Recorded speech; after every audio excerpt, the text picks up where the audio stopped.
Wah, ini parah nih. Jadi ada perusahaan yang besar bukan karena foundernya. Sekarang udah ada lebih dari 39.000 outlet yang tersebar di 100 negara. Dan yang pastinya sekitar 25.000 outletnya udah tersedia layanan drive-thru. Dan restoran ini biasa melayani lebih dari 69 juta pelanggan setiap harinya. Dan itu ada di seluruh dunia. Keren banget nih perusahaan. Jadi perusahaan ini menjadi restoran cepat saji atau fast food terbesar kedua di dunia.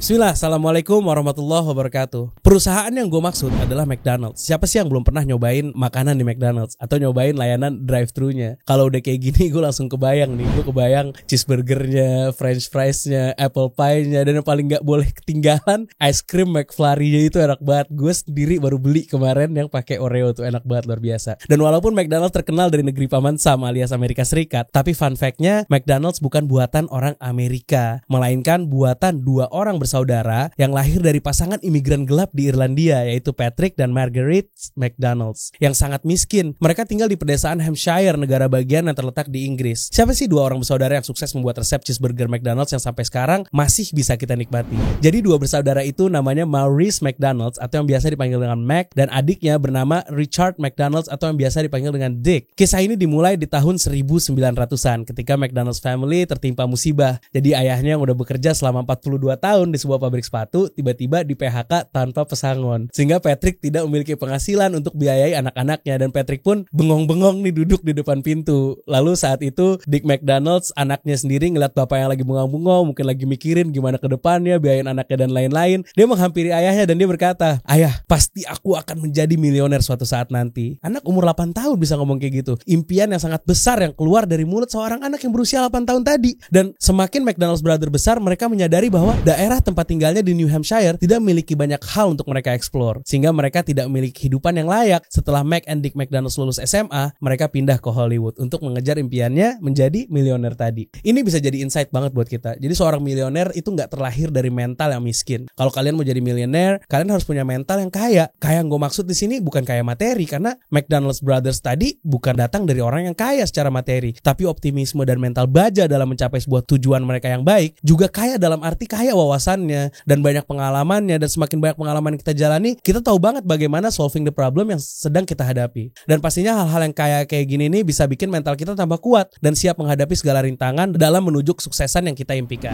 Kita balik lagi ke McDonald's Brothers ya. Pada tahun 1927, McDonald's Brothers memutuskan pindah ke Hollywood untuk mengejar impian mereka menjadi milioner. Di studio film Columbia saat itu mereka memerankan berbagai judul film bisu. Pada saat mereka menyadari bahwa pendapatan per minggu mereka hanya $25 dan hal itu tidak cukup untuk menjadi seorang milioner seperti yang mereka impikan, mereka pun memutuskan untuk menabung uang sebanyak mungkin dari pekerjaan mereka di studio film Columbia tadi. Ternyata dengan cara menabung pun McDonald's Brothers belum berhasil menjadi milioner. Singkat cerita, pada tahun 1930 McDonald's Brothers mendengar pembicaraan orang-orang tentang boomingnya film-film di teater. Jadi melihat peluang ini, McDonald's Brothers mencari bioskop secara random yang berjarak 20 mil dari Los Angeles, California, dan mereka menemukan satu teater film yang bernama Mission. Mereka melihat teater itu diambang kebangkrutan. Jadi dengan cerdasnya McDonald's Brothers mendekati pemilik gedung, dan McDonald's Brothers berkata, "Kami ini tidak punya uang, tapi kami ini mau menyewa gedung ini, dan kalau kebetulan nanti kami menghasilkan uang, nanti kita bikin kesepakatan baru lagi." Dan mereka akhirnya berhasil meyakinkan pemilik dari teater tersebut, gedung teater tersebut. Dan akhirnya begitulah cara McDonald's Brothers menjalankan usaha teater yang mampu menampung 750 penonton. Dan McDonald's Brothers juga berinovasi, tidak hanya menjual tiket film aja, mereka juga akhirnya membuka bar untuk minuman dan makanan ringan di tahun 1931. Dari sini gue cuma mau bilang, gue bukan lagi mau menganjurkan kalau seandainya pada kisah ini terdapat sesuatu yang dilarang oleh syariat. Kita ambil aja ilmunya dan bagaimana cara McDonald's Brothers berusaha mewujudkan impian mereka, seperti jeli melihat peluang di sekitar mereka dan cara mereka meyakinkan orang lain seperti pemilik gedung teater tadi, Teater Mission. Jadi kita bisa banget sebenarnya kalau kita mau buka usaha tanpa modal, cukup menemukan partner yang saling melengkapi kebutuhan kita membangun usaha tersebut, sebagaimana yang dilakukan oleh McDonald's Brothers tadi dengan pemilik gedung teater, dan semoga usaha nanti yang kita jalankan nantinya bakalan menghasilkan. Dan McDonald's Brothers kemudian membuka teater dengan nama baru, yaitu The Beacon. Jadi selama 7 tahun beroperasi ternyata tidak juga mendapatkan keuntungan yang besar. Uang hanya habis untuk operasional dan membayar semua tagihan-tagihan aja. Di sini McDonald's Brothers menyadari makanan yang mereka jual ternyata terjual lebih banyak daripada tiket film. Jadi mereka memutuskan untuk menjual teater The Beacon, dan McDonald's Brothers menggunakan uang hasil penjualan teater itu untuk membangun bisnis makanan.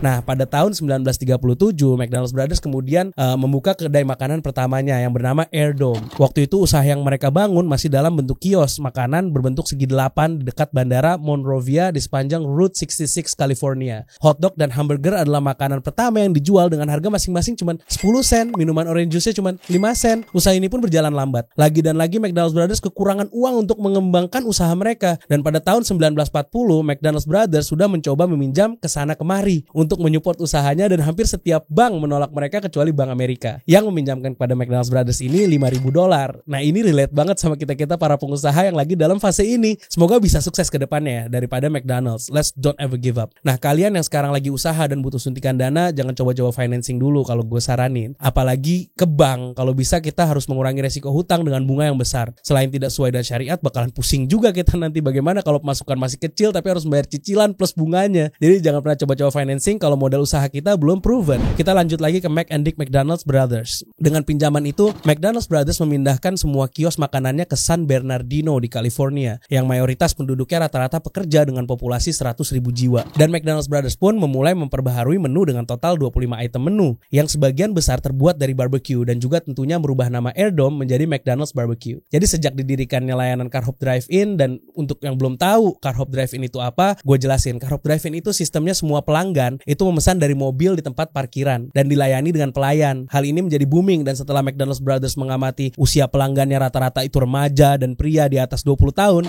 mereka pun meng-hire pelayan perempuan yang muda dan seksi untuk menarik pelanggan. Dan gue gak setuju banget dengan konsep woman exploitation kayak gini. Walaupun dengan konsep ini McDonald's mampu menghasilkan $40.000 dalam setahun, tapi itu tidak bertahan lama. Dan dari sini kita belajar satu hal, kalau McDonald's itu menjual makanan, bukan menjual wanita. Dan harusnya pada saat itu mereka fokus dengan makanan, bukan dengan hal-hal seperti itu. Dan pada Oktober 1948, McDonald's Barbecue akhirnya menutup layanan Car Hop Drive-In untuk menekan budget pengeluaran, dan akhirnya McDonald's Brothers menyadari menu yang paling tinggi penjualannya yaitu hamburger, dan mereka mulai fokus pada menu baru tersebut. Dengan konsep yang baru, McDonald's Brothers merubah nama restorannya menjadi McDonald's Hamburger, dan tetap dengan konsep drive-in tanpa pelayan. Semua diberlakukan self-service. McDonald's Brothers mengklaim bahwa restorannya kali ini akan cepat dalam melayani pelanggan. McDonald's Brothers dengan pegawainya menggambar sebuah layout kitchen di sebuah lapangan tenis untuk mempermudah traffic pergerakan karyawan dalam memproduksi hamburger. Dengan konsep ini, pembuatan untuk satu buah hamburger cukup 30 detik aja, sehingga terkenalah restoran McDonald's Hamburger the real fast food. Setiap pelanggan tidak harus mengantri lama untuk mendapatkan sebuah kelezatan hamburger dari McDonald's. Dan cerdasnya McDonald's Brothers menjual hamburger di bawah harga pasaran. Dengan inovasi seperti ini, McDonald's Brothers mampu menghasilkan $100.000 setahun di tahun 1949. Kalau dikonversikan di tahun ini sekitar $1.080.805. Fokus dengan hanya menjual hamburger, cheeseburger, orange juice, root beer, Coca-Cola, coffee, apple pie, dan potato chips. Dan di tahun 1952, McDonald's tampil di majalah restoran Amerika dengan judul Restoran yang Revolusioner di 50 tahun terakhir. Dan artikel itu membuat seluruh orang di Amerika datang untuk mencoba McDonald's hamburgers. Keren banget kan? The power of media can scale up your business. Satu poin lagi yang kita bisa pelajari dari McDonald's Brothers, jangan lelah untuk mencoba satu hal yang baru sampai impian kita terwujud, tapi tetap sesuai dengan syariat ya, ingat. Di waktu itu McDonald's sudah membuka beberapa cabang di kota-kota kecil yang mereka kelola sendiri. Dan disinilah awal pertemuan Ray Kroc dengan Mac and Dick McDonald's.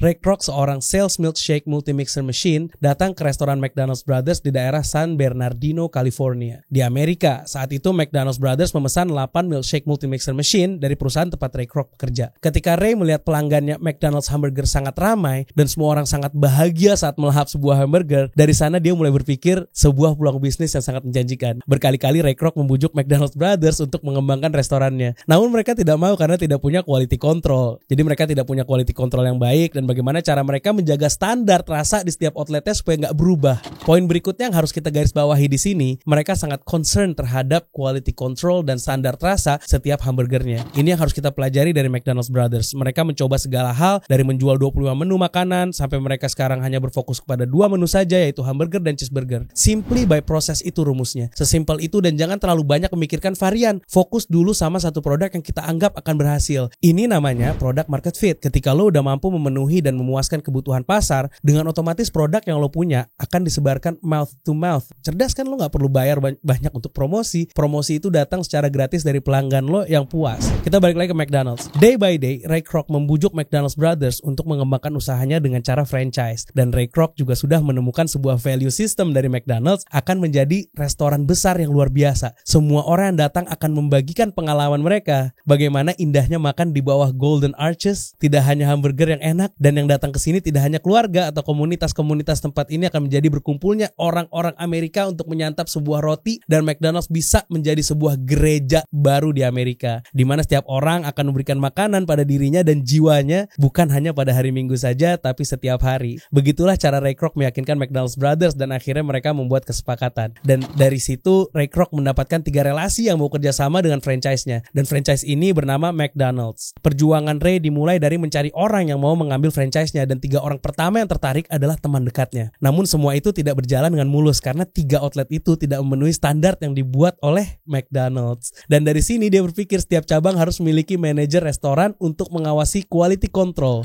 Dan Ray bertemu dengan seorang yang berjualan Bible. Tanpa ragu dia meng-hire Leonard Rosenwald menjadi kepala cabang pertamanya. Dan dari sinilah Ray mencari calon-calon manajer untuk membantu di cabang-cabang yang baru. Ray pun mulai menerapkan core value McDonald's adalah sebuah keluarga, dan kita akan besar bersama untuk meyakinkan setiap calon-calon manajer, dan makin lama McDonald's pun semakin berkembang. Dan core value McDonald's pun terbentuk. McDonald's adalah makanan untuk keluarga, tidak hanya untuk pelanggan, namun juga McDonald's juga menerapkan hal yang sama kepada karyawannya. Bagi McDonald's, karyawan merupakan aset terpenting sehingga diperhatikan terkait aturan upah minimum. Keuntungan lain yang didapatkan oleh karyawan ialah pelatihan pendukung dengan sistem komprehensif supaya tidak terjadi kesalahan dalam bekerja. Ray pun memikirkan untuk ekspansi supaya McDonald's tidak hanya berkembang di dalam negeri aja, tapi juga bisa berkembang di luar negeri. Sebagaimana Ray Kroc yang ingin mengembangkan franchise-nya, dan McDonald's Brothers menentang karena memikirkan siapa nanti akan mengambil ahli dalam quality control-nya dan bagaimana mengintegrasikan sistem dari satu cabang ke cabang yang lain. McDonald's Brothers sangat berhati-hati dalam taking risk, sedangkan Ray Kroc melihatnya berbeda. Sebenarnya masalah yang dilihat McDonald's Brothers bukan masalah yang tanpa solusi. Solusinya adalah dengan membangun sistem yang terintegrasi, kayak di Zahir ERP. Zahir ERP mampu memberikan solusi yang terintegrasi untuk seluruh lini bisnis dan departemen di perusahaan kalian. Kalian pasti butuh banget software kayak gini, implementasinya cepat dan after service-nya jangan diragukan lagi, sudah pasti di-maintain dengan baik. Dan yang terpenting, flexibility customization-nya bisa disesuaikan dengan kebutuhan bisnis kalian. Zahir ERP punya banyak fitur unggulan, mulai dari Analytic Business Intelligence,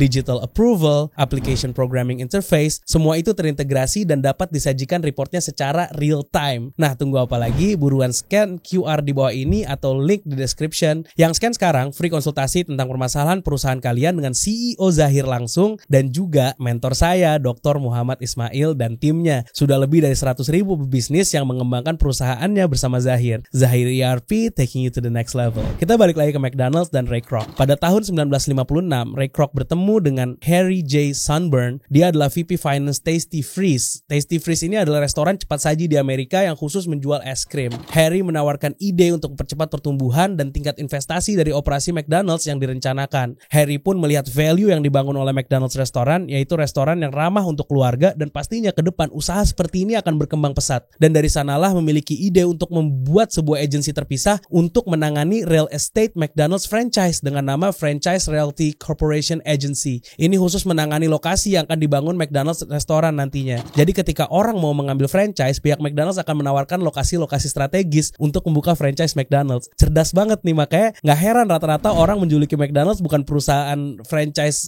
fast food, tapi lebih ke penjual real estate. Siapa coba yang kepikiran kayak gini? Lo udah punya lahan, lo yang punya produk-produknya, lo franchisein, dapat lagi keuntungan. Jadi udah berkali-kali lipat dari semuanya. Harga tanah dapat, dari bisnis franchise-nya dapat, royalty dapat, harga sewa dapat. Jadi luar biasa berlipat-lipatnya McDonald's dapat mendapatkan revenue mereka. Dan McDonald's tumbuh dengan cepat, memiliki banyak investor dan cabang-cabang franchise di mana-mana, memberi pelayanan yang cepat dan menjadi fast food restoran nomor 1 di Amerika. Dari awal terbangun McDonald's concern banget sama kemasan yang dipakai. Dan kalau kita amati sekarang secara drastis, McDonald's mengurangi penggunaan plastik berbasis bahan bakar fosil murni dalam mainan Happy Meal mereka dan memprioritaskan makanan berbasis serat, dan bahkan peduli banget mereka sama sustainability di planet kita. Jadi keren banget nih McDonald's. Setelah McDonald's mampu mengekspansi di beberapa negara bagian, muncullah konflik antara Ray Kroc dan McDonald's Brothers sampai akhirnya mereka mengakhiri kontrak perjanjian awal mereka, dan Ray Kroc membeli nama McDonald's untuk usaha yang telah dia bangun. Tapi tenang, setiap tahun McDonald's Brothers mendapatkan royalti sekitar $2 miliar lebih per tahunnya. Ray Kroc di usia 52 tahun dari seorang sales milkshake multi-mixer machine mampu membangun salah satu restoran terbesar di dunia, yaitu dengan kegigihannya mencari orang-orang yang percaya suatu hari nanti McDonald's akan menjadi perusahaan yang besar. Dan di sini kita bisa belajar bahwa setiap perusahaan perusahaan harus memiliki mission statement agar perusahaan itu bisa sustain. Sebenarnya kalau kalian udah pada nonton The Founders, kisah pendiri McDonald's, ada part ketika Ray melihat sebuah value yang menarik yang dia ingin menjadikan McDonald's sebagai identitas Amerika. And he did it. Gue masih inget banget kata-kata dari Ray. One thing that makes McDonald's special. Which is? It's not just the system, Dick. It's the name. That glorious name, McDonald's. It could be anything you want it to be. It's limitless. It's wide open. It sounds like America. Dan dari sini kita bisa ambil banyak banget insight. McDonald's Brothers, orang-orang yang berbakat, mereka menemukan hamburger yang berkualitas dengan berkali-kali percobaan. Sedangkan si Ray Kroc, seseorang yang mampu melihat peluang untuk berkembang dan berkali-kali pula meyakinkan banyak orang bahwa franchise yang dia punya ini akan besar. Dan dari sini kita belajar, tidak selamanya founders mampu mengembangkan usaha sebesar itu. Mungkin dengan adanya orang baru yang capable, yang mampu mengembangkan perusahaan kita menjadi perusahaan multinasional sebesar McDonald's. Sebenarnya sih sedih juga. Jadi McDonald's Brothers ini sayangnya mereka nggak mau ngambil resiko ketika usaha mulai berkembang. Kegambar dong ya dari sini, pengusaha harus bermental baja supaya kita nggak mudah menyerah dan tidak puas dengan pencapaian yang sudah dicapai, serta harus selalu jeli dalam melihat peluang. Kira-kira ada nggak ya brand di lokal di Indonesia yang mungkin nanti bisa menjadi wajahnya Indonesia sebagaimana McDonald's menjadi wajahnya Amerika dan bisa ekspansi ke seluruh dunia? Kalau ada, jangan lupa komen di bawah. Siapa tahu gue bisa bedah untuk kasih monolog berikutnya. Bedah apa lagi nih kita untuk next week, tulis di kolom komen ya.